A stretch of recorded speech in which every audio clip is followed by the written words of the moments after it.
भक्तों, भगवान गणेश बुद्धि, समृद्धि और संतान के दाता हैं। यदि आपके जीवन में संतान प्राप्ति में बाधा, संतान के स्वास्थ्य या भविष्य को लेकर चिंता या संतान से जुड़ी किसी भी प्रकार की समस्या है, तो आप श्री गणेश जी की आराधना और उनके मंत्रों का जाप अवश्य करें।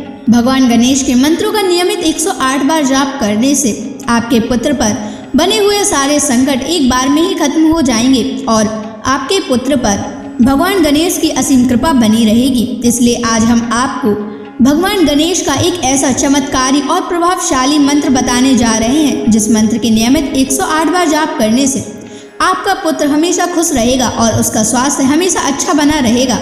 आपके पुत्र को उसके भविष्य में कभी भी असफलता प्राप्त नहीं होगी, उसका जीवन हमेशा खुशियों से भर जाएगा। इसलिए प्यारे भक्तों, इस मंत्र का नियमित 108 बार जाप करें।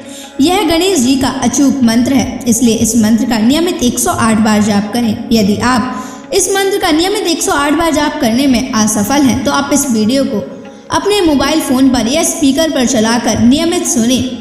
अगर आप भगवान गणेश जी की असीम कृपा प्राप्त करना चाहते हैं और उनका आशीर्वाद अपने ऊपर बनाए रखना चाहते हैं, तो इस वीडियो को लाइक और चैनल को सब्सक्राइब जरूर कर दीजिए और कमेंट बॉक्स में जय श्री गणेश अवश्य लिख दीजिए। तो चलिए भक्तों, मंत्र का जाप करना प्रारंभ करते हैं।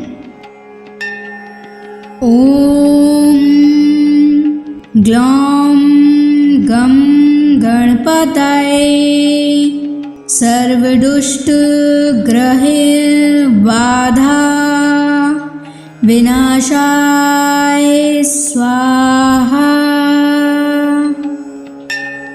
ओम ग्लौम गम गणपतये सर्वदुष्ट ग्रहे बाधा विनाशाय स्वाहा। ओम ग्लौम गम गणपतये सर्वदुष्ट ग्रहे बाधा विनाशाय स्वाहा। ओम ग्लौम गम गणपतये सर्वदुष्ट ग्रहे बाधा विनाशाय स्वाहा। ओम ग्लौम गम गणपतये सर्वदुष्ट ग्रहे बाधा विनाशाय स्वाहा। ओम ग्लौम गम गणपतये सर्वदुष्ट ग्रहे बाधा विनाशाय स्वाहा। ओम ग्लौम गम गणपतये सर्वदुष्ट ग्रहे बाधा विनाशाय स्वाहा। ओम ग्लौम गम गणपतये सर्वदुष्ट ग्रहे बाधा विनाशाय स्वाहा। ओम ग्लौम गम गणपतये सर्वदुष्ट ग्रहे बाधा विनाशाय स्वाहा। ओम ग्लौम गम गणपतये सर्वदुष्ट ग्रहे बाधा विनाशाय स्वाहा। ओम ग्लौं गं गणपतये सर्वदुष्टग्रहबाधा विनाशाय स्वाहा। ॐ ग्लौं गं गणपतये सर्वदुष्टग्रहबाधा विनाशाय स्वाहा। ॐ ग्लौं गं गणपतये सर्वदुष्टग्रहबाधा विनाशाय स्वाहा। ॐ ग्लौं गं गणपतये सर्वदुष्टग्रहबाधा विनाशाय स्वाहा। ॐ ग्लौं गं गणपतये सर्वदुष्टग्रहबाधा विनाशाय स्वाहा। ॐ ग्लौं गं गणपतये सर्वदुष्टग्रहबाधा विनाशाय स्वाहा। ॐ ग्लौं गं गणपतये सर्वदुष्टग्रहबाधा विनाशाय स्वाहा। ॐ ग्लौं गं गणपतये सर्वदुष्टग्रहबाधा विनाशाय स्वाहा। ॐ ग्लौं गं गणपतये सर्वदुष्टग्रहबाधा विनाशाय स्वाहा। ॐ ग्लौं गं गणपतये सर्वदुष्टग्रहबाधा विनाशाय स्वाहा। ॐ ग्लौं गं गणपतये सर्वदुष्टग्रहबाधा विनाशाय स्वाहा। ॐ ग्लौं गं गणपतये सर्वदुष्टग्रहबाधा विनाशाय स्वाहा। ॐ ग्लौं गं गणपतये सर्वदुष्टग्रहबाधा विनाशाय स्वाहा। ॐ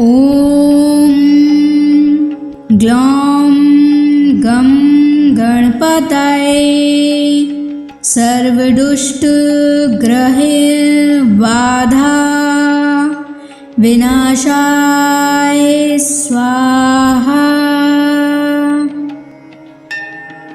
ॐ ग्लौं गं गणपतये सर्वदुष्टग्रहैर्बाधा विनाशाय स्वाहा। ॐ ग्लौं गं गणपतये सर्वदुष्टग्रहैर्बाधा विनाशाय स्वाहा। ॐ ग्लौं गं गणपतये सर्वदुष्टग्रहैर्बाधा विनाशाय स्वाहा। ॐ ग्लौं गं गणपतये सर्वदुष्टग्रहैर्बाधा विनाशाय स्वाहा। ॐ ग्लौं गं गणपतये सर्वदुष्टग्रहैर्बाधा विनाशाय स्वाहा। ॐ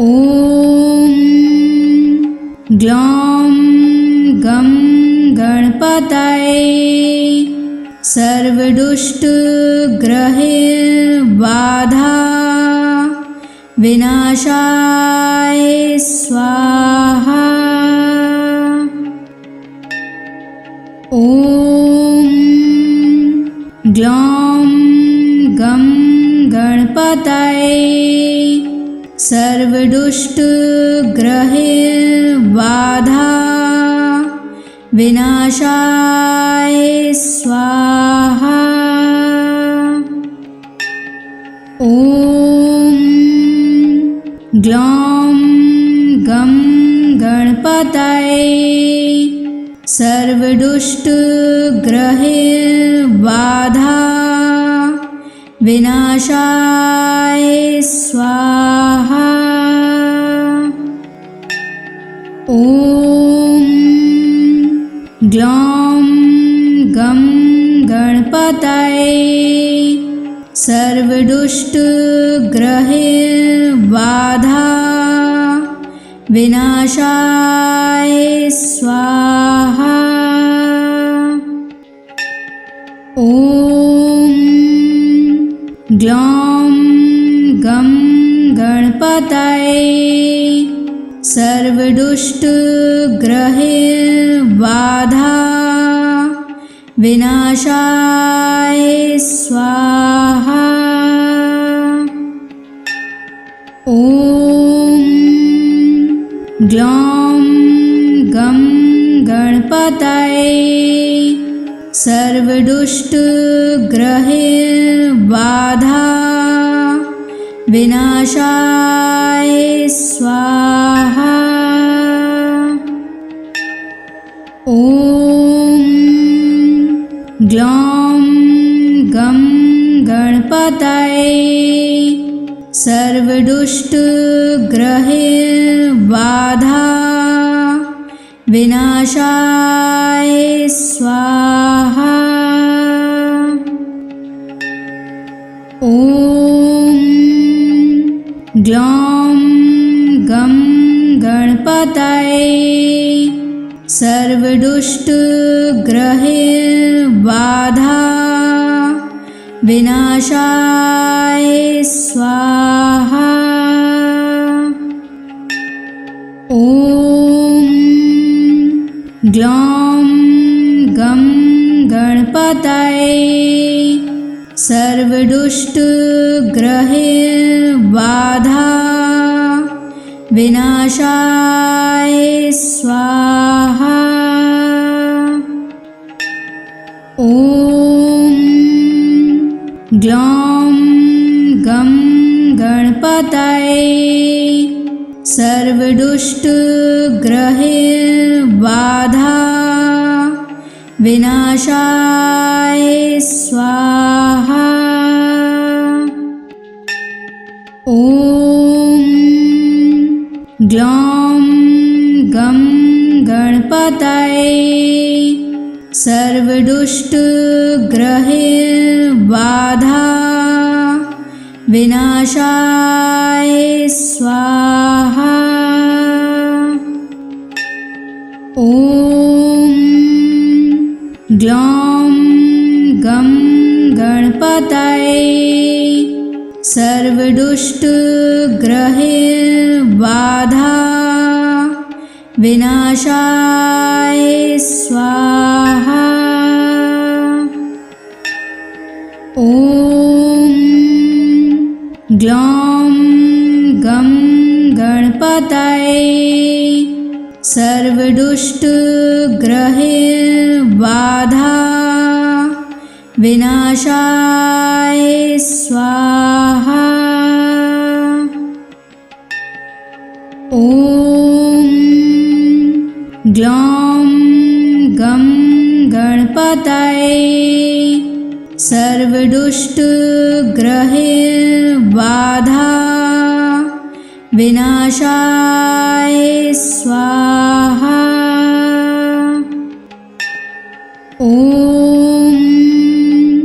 ग्लौं गं गणपतये सर्वदुष्टग्रहबाधा विनाशाय स्वाहा। ॐ ग्लौं गं गणपतये सर्वदुष्टग्रहबाधा विनाशाय स्वाहा। ॐ ग्लौं गं गणपतये सर्वदुष्टग्रहबाधा विनाशाय स्वाहा। ॐ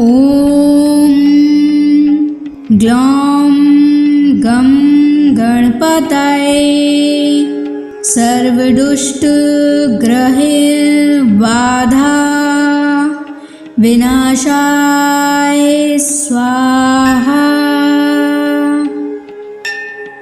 ॐ ग्लौं गं गणपतये सर्वदुष्टग्रहबाधा विनाशाय स्वाहा। ॐ ग्लौं गं गणपतये सर्वदुष्टग्रहबाधा विनाशाय स्वाहा। ॐ ग्लौं गं गणपतये सर्वदुष्टग्रहबाधा विनाशाय स्वाहा। ॐ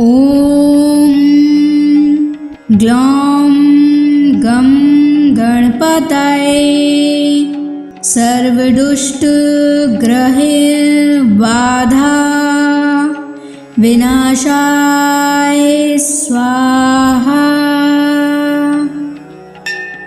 ॐ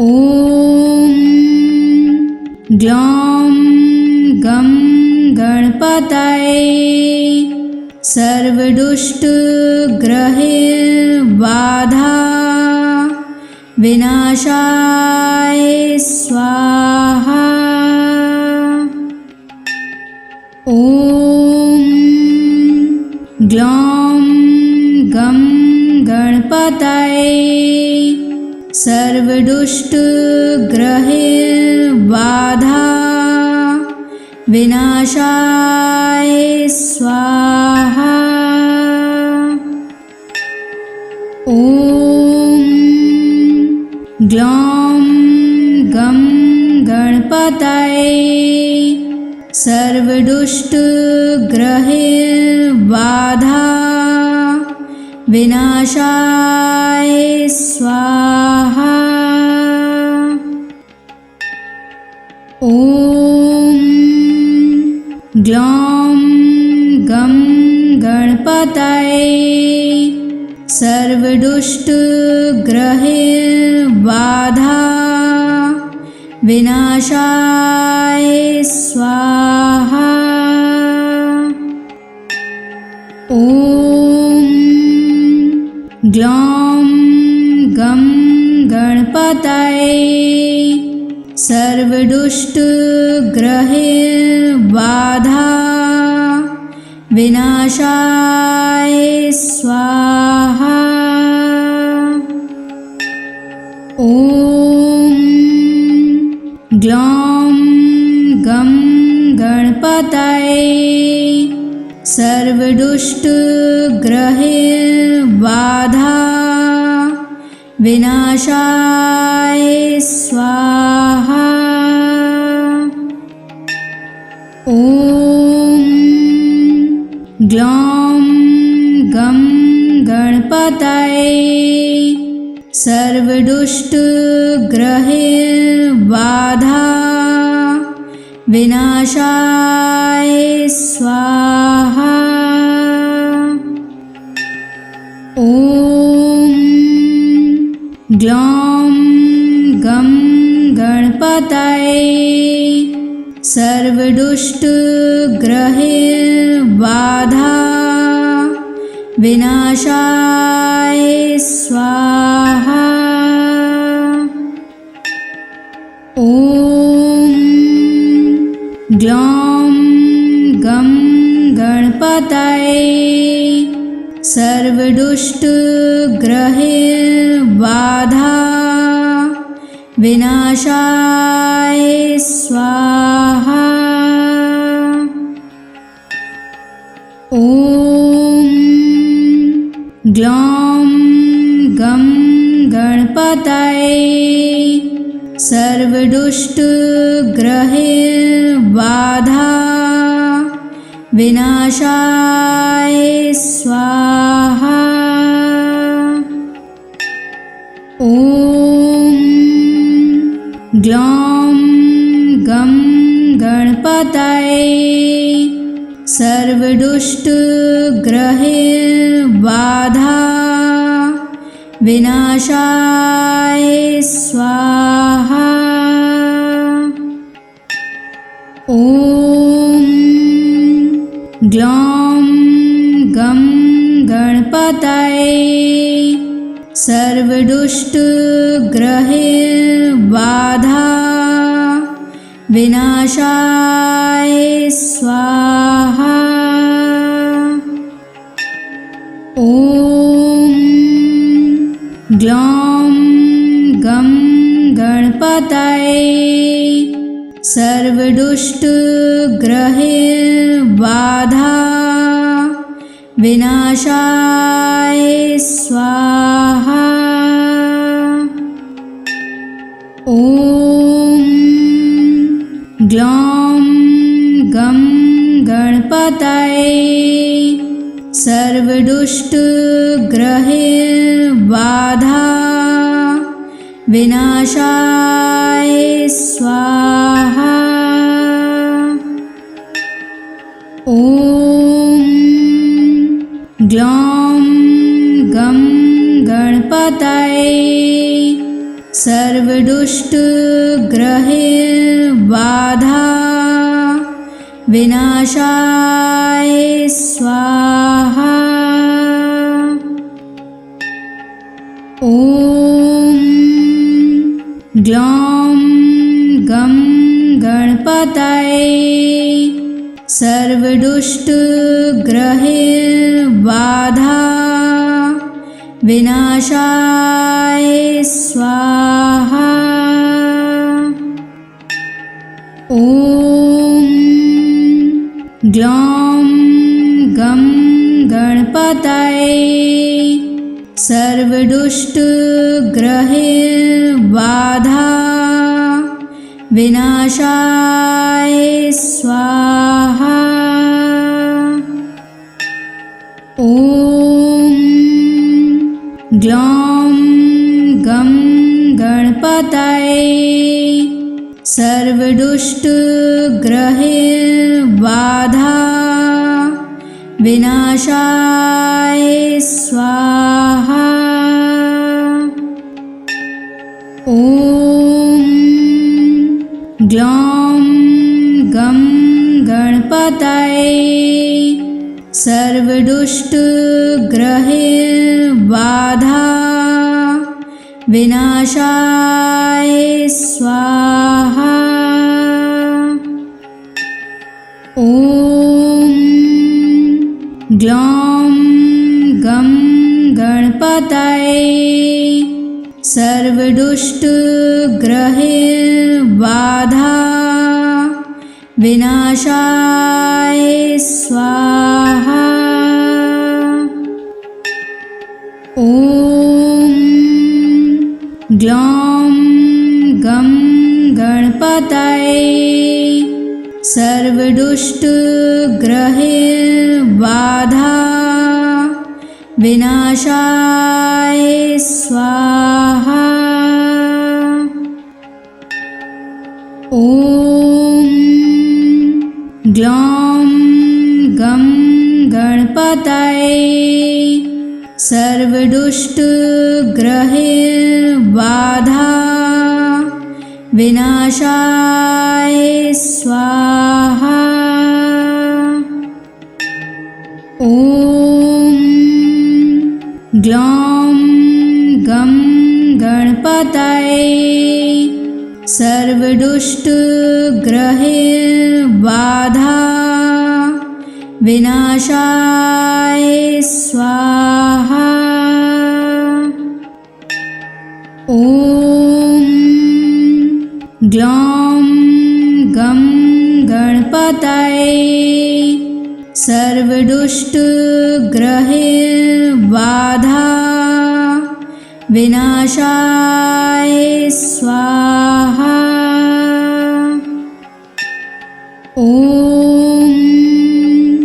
ग्लौं गं गणपतये सर्वदुष्टग्रहैर्बाधा विनाशाय स्वाहा। ॐ ग्लौं गं गणपतये सर्वदुष्टग्रहैर्बाधा विनाशाय स्वाहा। ॐ ग्लौं गं गणपतये सर्वदुष्टग्रहैर्बाधा विनाशाय स्वाहा। ॐ ग्लौं गं गणपतये सर्वदुष्टग्रहैर्बाधा विनाशाय स्वाहा। ॐ ग्लौं गं गणपतये सर्वदुष्टग्रहैर्बाधा विनाशाय स्वाहा। ॐ ग्लौं गं गणपतये सर्वदुष्टग्रहैर्बाधा विनाशाय स्वाहा। ॐ ग्लौं गं गणपतये सर्वदुष्टग्रहैर्बाधा विनाशाय स्वाहा।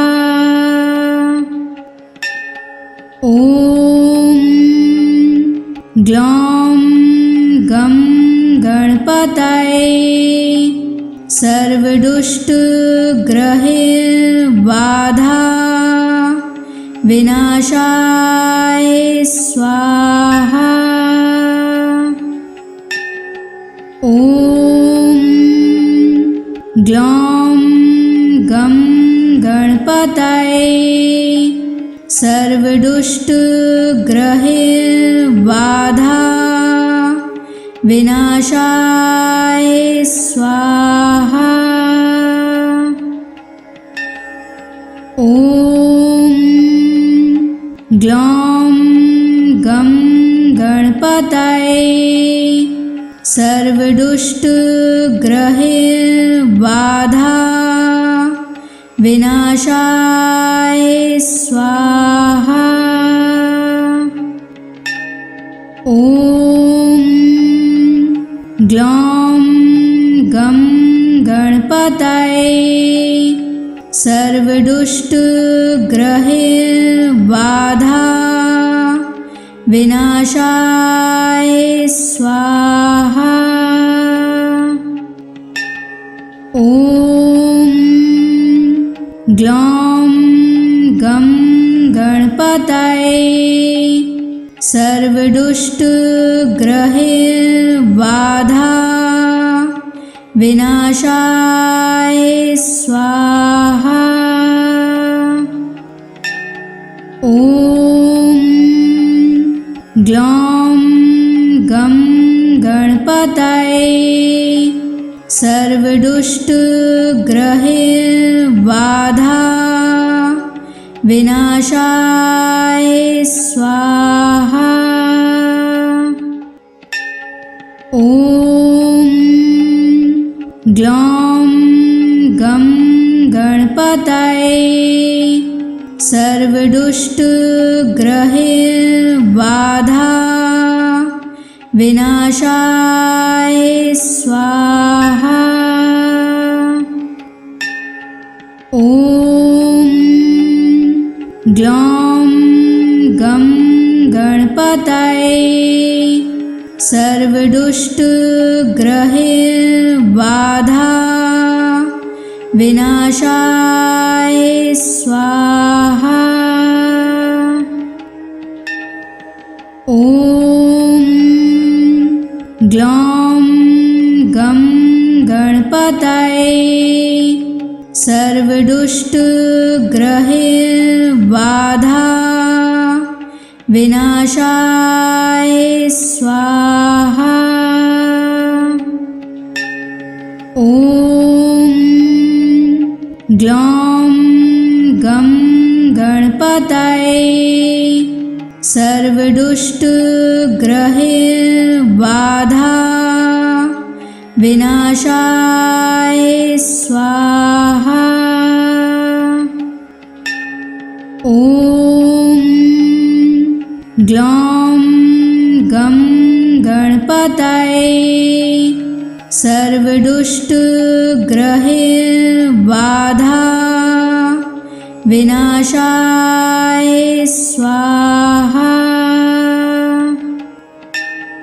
ॐ ग्लौं गं गणपतये सर्वदुष्टग्रहबाधा विनाशाय स्वाहा। ॐ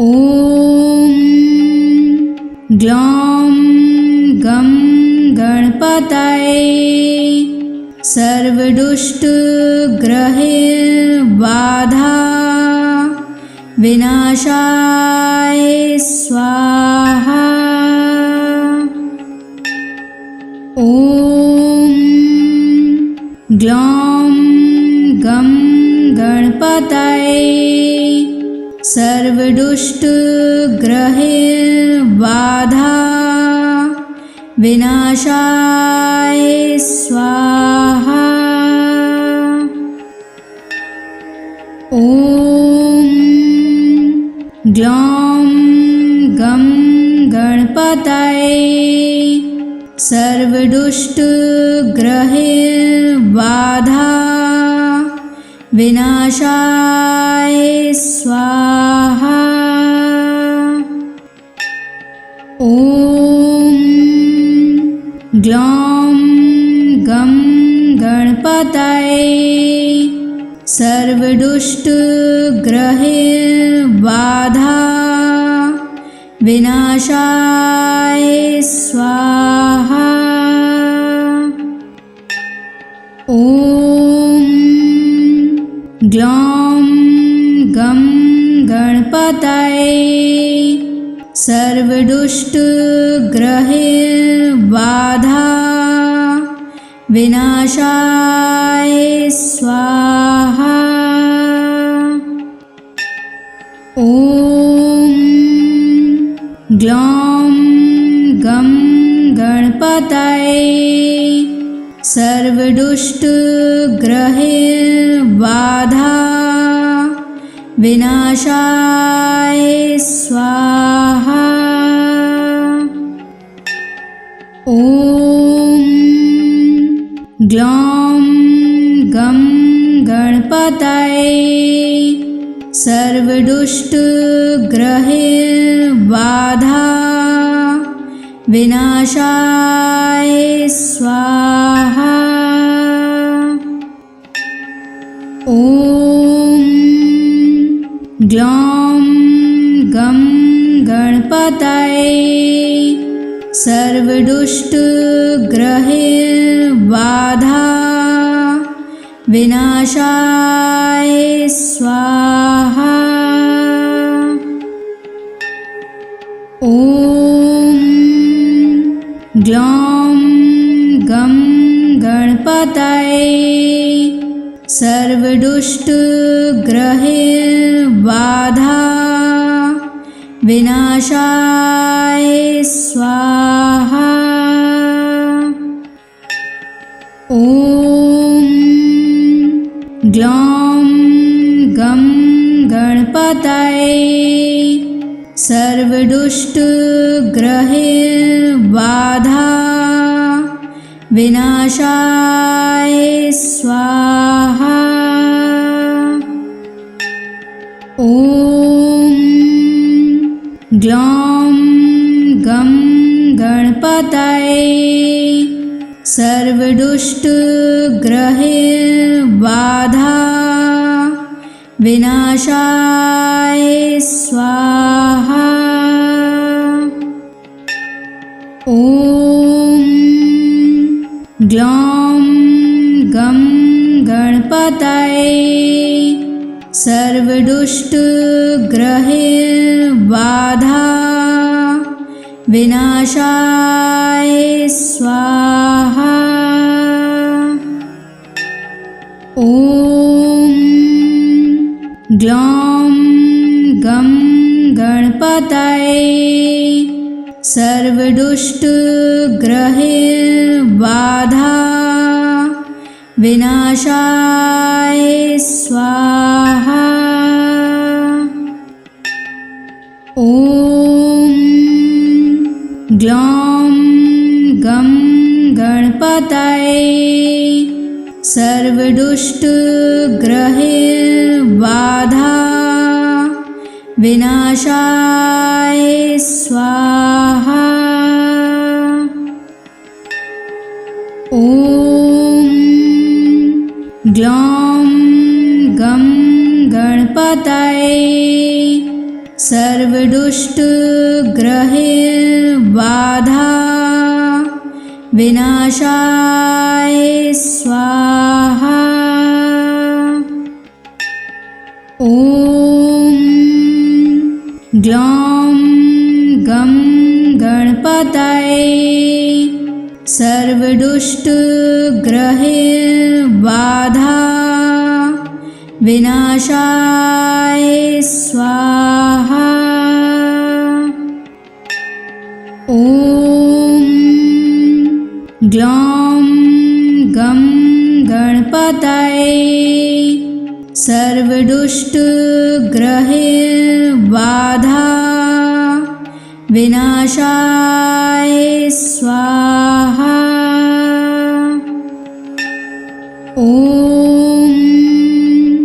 ग्लौं गं गणपतये सर्वदुष्टग्रहबाधा विनाशाय स्वाहा। ॐ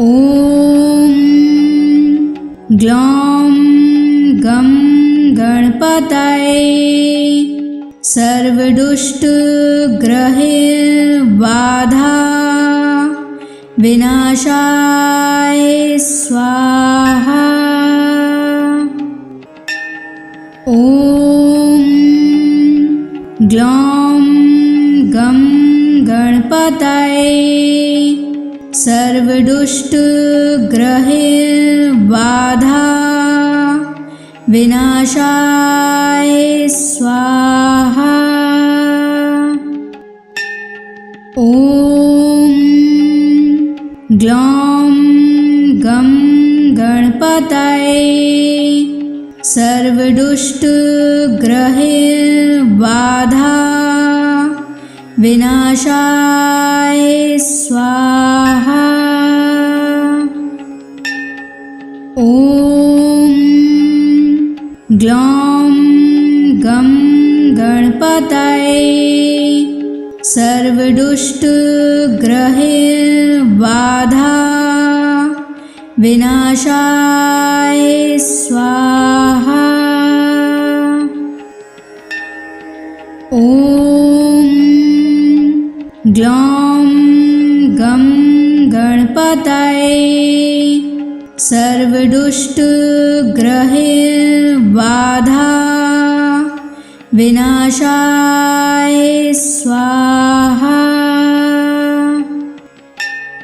ॐ ग्लौं गं गणपतये सर्वदुष्टग्रहबाधा विनाशाय स्वाहा। ॐ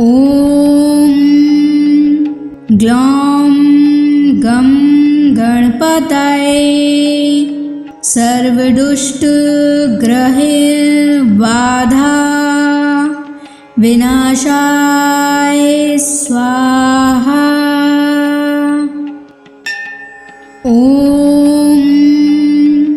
ग्लौं गं गणपतये सर्वदुष्टग्रहबाधा विनाशाय स्वाहा।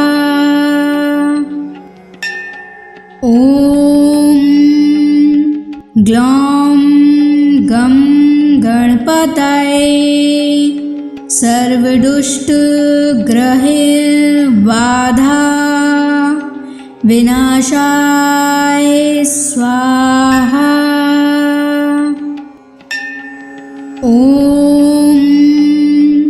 ग्लौं गं गणपतये सर्वदुष्टग्रहबाधा विनाशाय स्वाहा।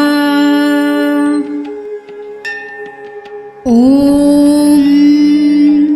ग्लौं गं गणपतये सर्वदुष्टग्रहबाधा विनाशाय स्वाहा।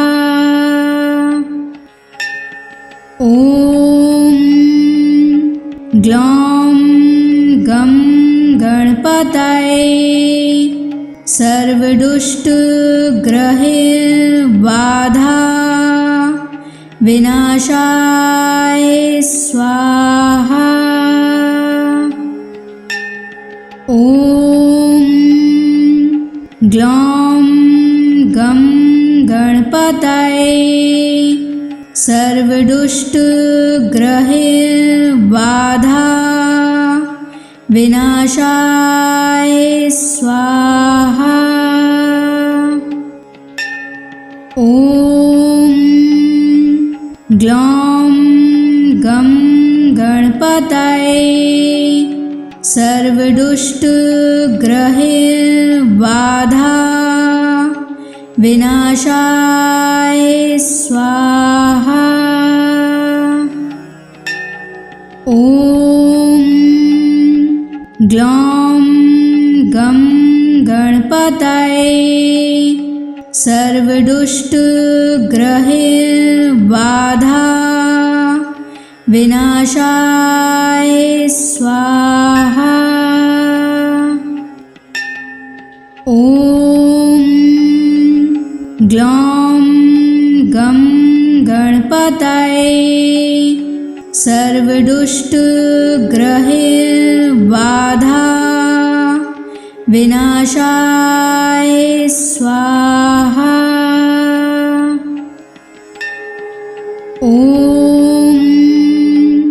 ग्लौं गं गणपतये सर्वदुष्टग्रहबाधा विनाशाय स्वाहा। ॐ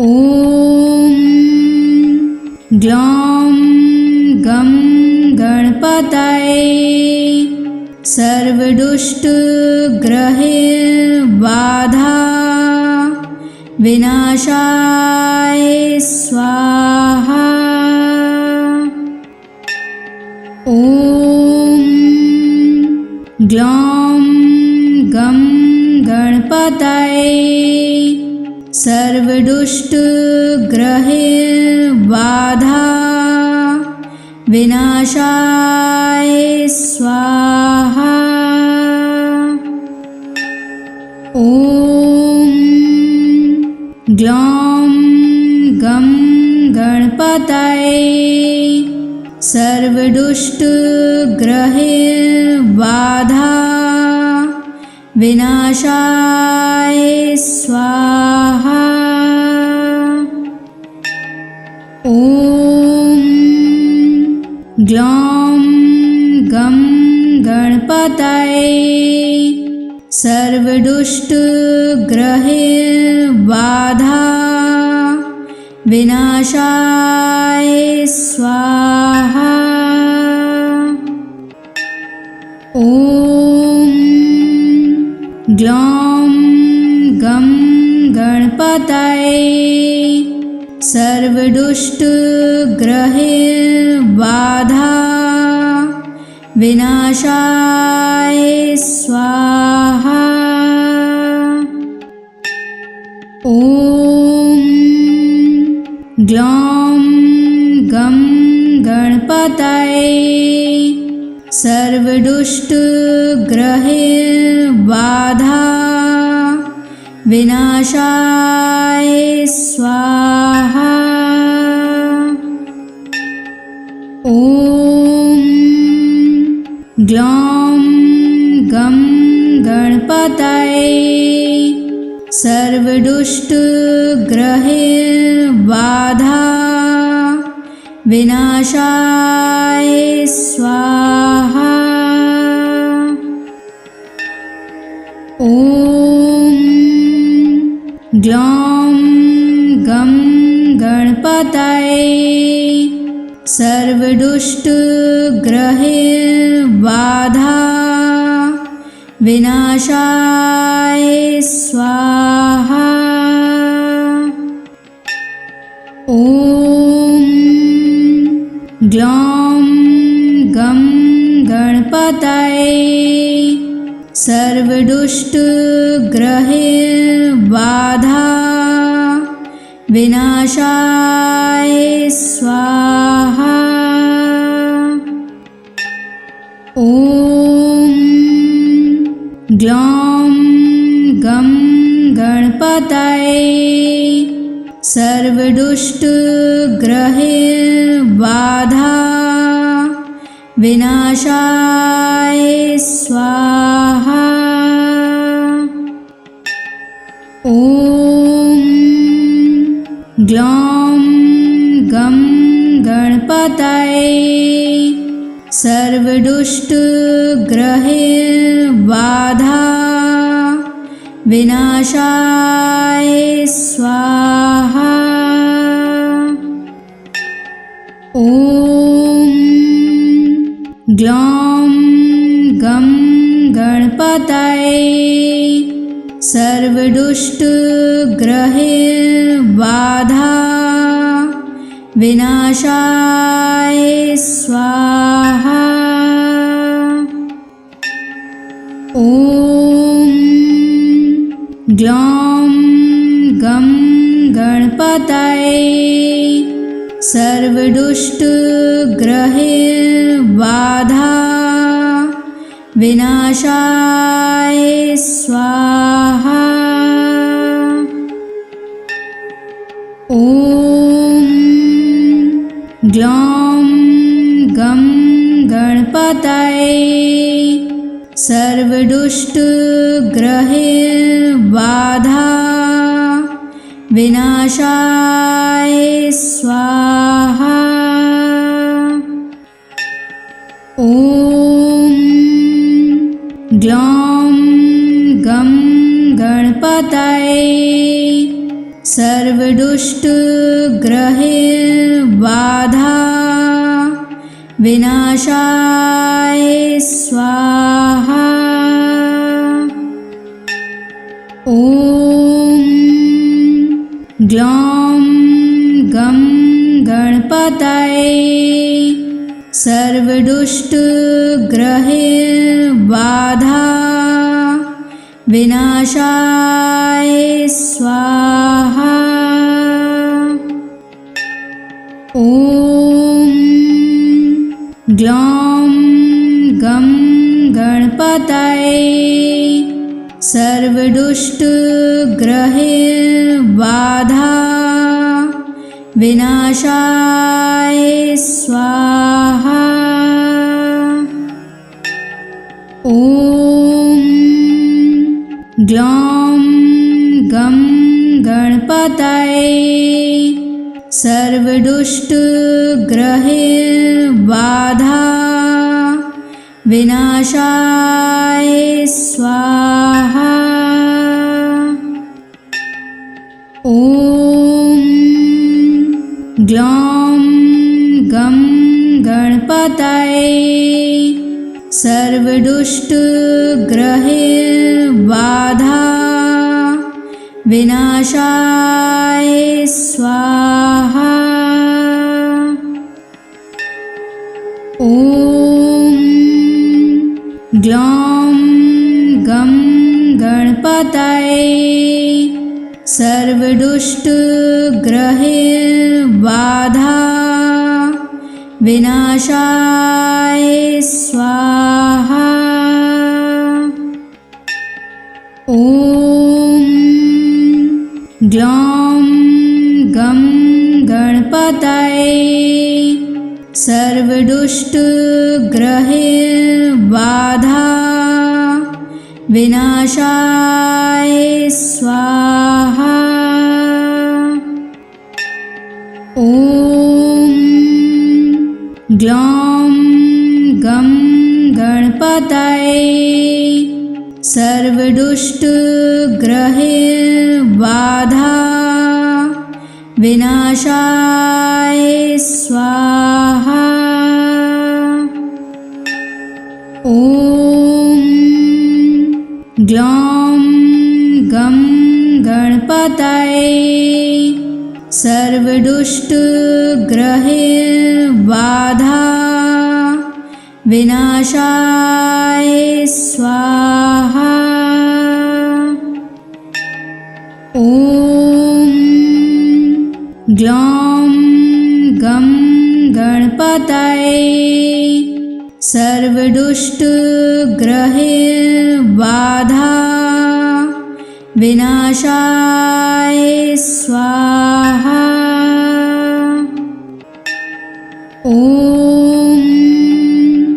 ग्लौं गं गणपतये सर्वदुष्टग्रहबाधा विनाशाय स्वाहा। ॐ ग्लौं गं गणपतये सर्वदुष्टग्रहबाधा बाधा विनाशाय स्वाहा। ॐ ग्लौं गं गणपतये सर्वदुष्टग्रहबाधा विनाशाय स्वाहा। ॐ ग्लौं गं गणपतये सर्वदुष्टग्रहबाधा विनाशाय स्वाहा। ॐ ग्लौं गं गणपतये सर्वदुष्टग्रहबाधा विनाशाय स्वाहा। ॐ ग्लौं गं गणपतये सर्वदुष्टग्रहबाधा विनाशाय स्वाहा। ॐ ग्लौं गं गणपतये सर्वदुष्टग्रहबाधा विनाशाय स्वाहा। ॐ ग्लौं गं गणपतये सर्वदुष्टग्रहबाधा विनाशाय स्वाहा। ॐ ग्लौं गं गणपतये सर्वदुष्टग्रहबाधा विनाशाय स्वाहा। ॐ ग्लौं गं गणपतये सर्वदुष्टग्रहबाधा विनाशाय स्वाहा। ॐ ग्लौं गं गणपतये सर्वदुष्टग्रहबाधा विनाशाय स्वाहा। ॐ ग्लौं गं गणपतये सर्वदुष्टग्रहबाधा विनाशाय स्वाहा। ॐ ग्लौं गं गणपतये सर्वदुष्टग्रहबाधा विनाशाय स्वाहा। ॐ ग्लौं गं गणपतये सर्वदुष्टग्रहबाधा विनाशाय स्वाहा। ॐ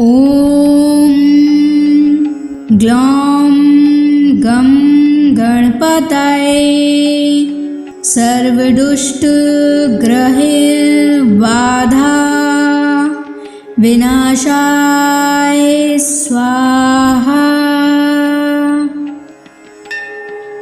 ॐ ग्लौं गं गणपतये सर्वदुष्टग्रहबाधा विनाशाय स्वाहा। ॐ ॐ ग्लौं गं गणपतये सर्वदुष्टग्रहबाधा विनाशाय स्वाहा। ॐ ग्लौं गं गणपतये सर्वदुष्टग्रहबाधा विनाशाय स्वाहा। ॐ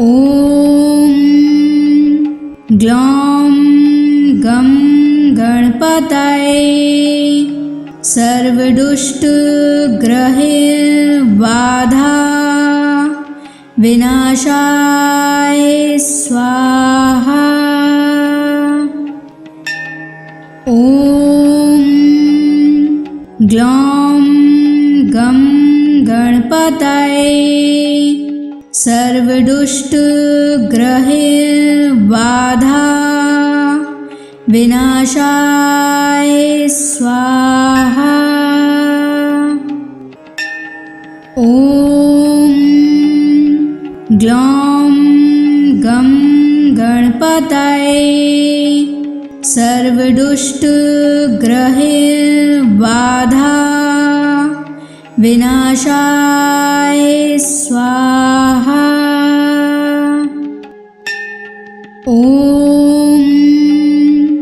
ग्लौं गं गणपतये सर्वदुष्टग्रहबाधा विनाशाय स्वाहा। ॐ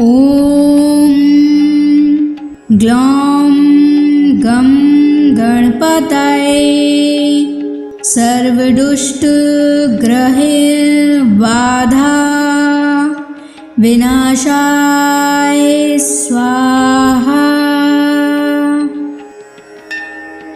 ॐ ग्लौं गं गणपतये सर्वदुष्टग्रहबाधा विनाशाय स्वाहा। ॐ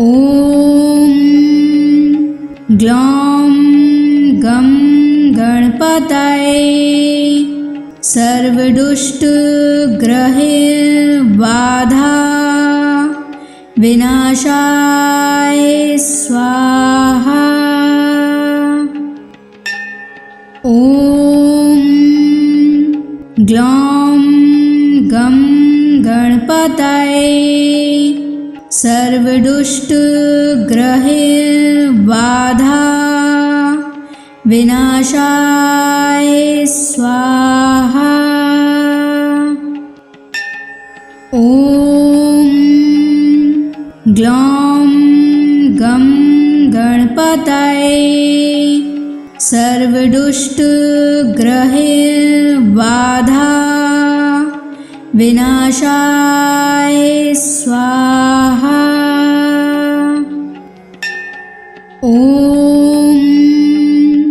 ग्लौं गं गणपतये सर्वदुष्टग्रहबाधा विनाशाय स्वाहा। ॐ ग्लौं गं गणपतये सर्वदुष्टग्रहबाधा विनाशाय स्वाहा। ॐ ग्लौं गं गणपतये सर्वदुष्टग्रहबाधा विनाशाय स्वाहा। ॐ ग्लौं गं गणपतये सर्व सर्वदुष्टग्रहैर्बाधा विनाशाय स्वाहा। ॐ ग्लौं गं गणपतये सर्वदुष्टग्रहैर्बाधा विनाशाय स्वाहा। ॐ ग्लौं गं गणपतये सर्वदुष्टग्रहैर्बाधा विनाशाय स्वाहा। ॐ ग्लौं गं गणपतये सर्वदुष्टग्रहैर्बाधा विनाशाय स्वाहा। ॐ ग्लौं गं गणपतये सर्वदुष्टग्रहैर्बाधा विनाशाय स्वाहा। ॐ ग्लौं गं गणपतये सर्वदुष्टग्रहैर्बाधा विनाशाय स्वाहा। ॐ ग्लौं गं गणपतये सर्वदुष्टग्रहैर्बाधा विनाशाय स्वाहा। ॐ ग्लौं गं गणपतये सर्वदुष्टग्रहैर्बाधा विनाशाय स्वाहा। ॐ ग्लौं गं गणपतये सर्वदुष्टग्रहैर्बाधा विनाशाय स्वाहा। ॐ ग्लौं गं गणपतये सर्वदुष्टग्रहैर्बाधा विनाशाय स्वाहा। ॐ ग्लौं गं गणपतये सर्वदुष्टग्रहैर्बाधा विनाशाय स्वाहा। ॐ ग्लौं गं गणपतये सर्वदुष्टग्रहैर्बाधा विनाशाय स्वाहा। ॐ ग्लौं गं गणपतये सर्वदुष्टग्रहैर्बाधा विनाशाय स्वाहा। ॐ ग्लौं गं गणपतये सर्वदुष्टग्रहैर्बाधा विनाशाय स्वाहा। ॐ ग्लौं गं गणपतये सर्वदुष्टग्रहैर्बाधा विनाशाय स्वाहा। ॐ ग्लौं गं गणपतये सर्वदुष्टग्रहबाधा विनाशाय स्वाहा। ॐ ग्लौं गं गणपतये सर्वदुष्टग्रहबाधा विनाशाय स्वाहा। ॐ ग्लौं गं गणपतये सर्वदुष्टग्रहबाधा विनाशाय स्वाहा। ॐ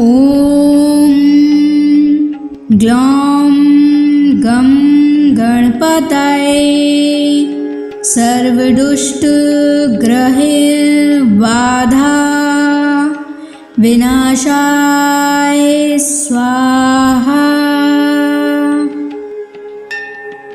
ॐ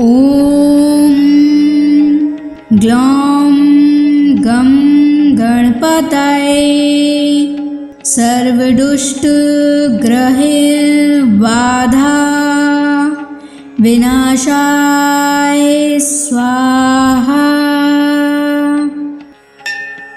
ॐ ग्लौं गं गणपतये सर्वदुष्टग्रहबाधा विनाशाय स्वाहा। ॐ ग्लौं गं गणपतये सर्वदुष्टग्रहबाधा विनाशाय स्वाहा। ॐ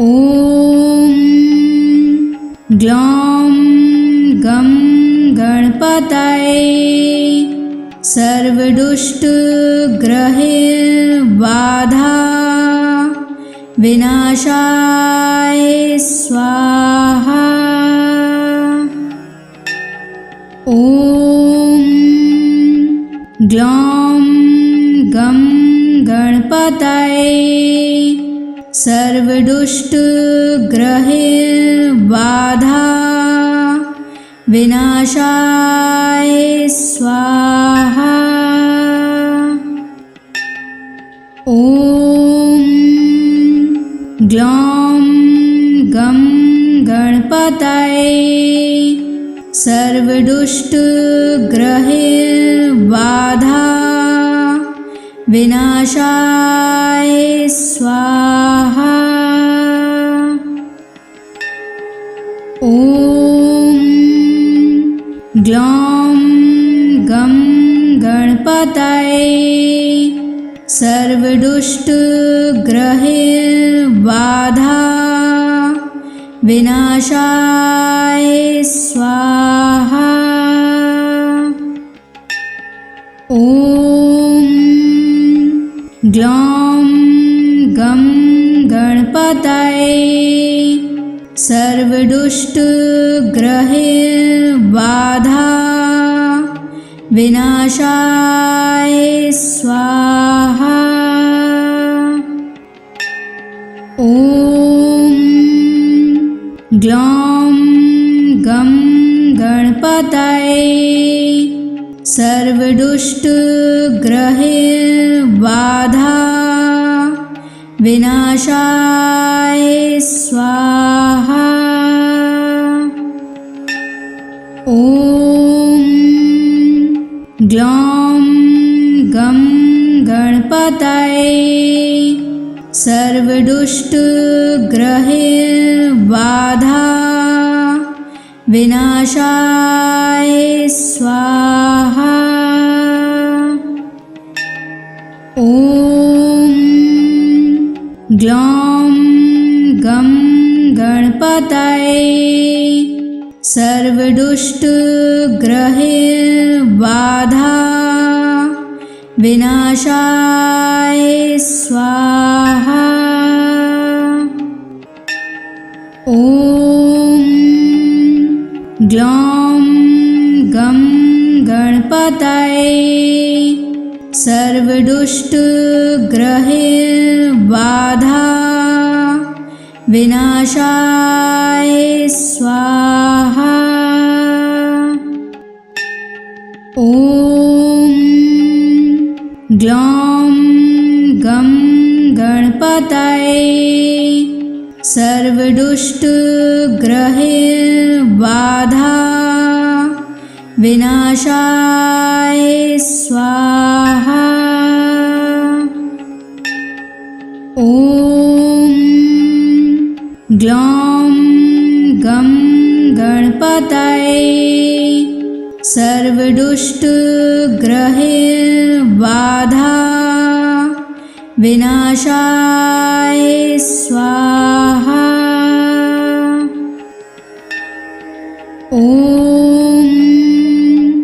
ग्लौं गं गणपतये सर्वदुष्टग्रहबाधा विनाशाय स्वाहा। ॐ ग्लौं गं गणपतये सर्वदुष्टग्रहबाधा विनाशाय स्वाहा। ॐ ग्लौं गं गणपतये सर्वदुष्टग्रहबाधा विनाशाय स्वाहा। ॐ ग्लौं गं गणपतये सर्वदुष्टग्रहबाधा विनाशाय स्वाहा। ॐ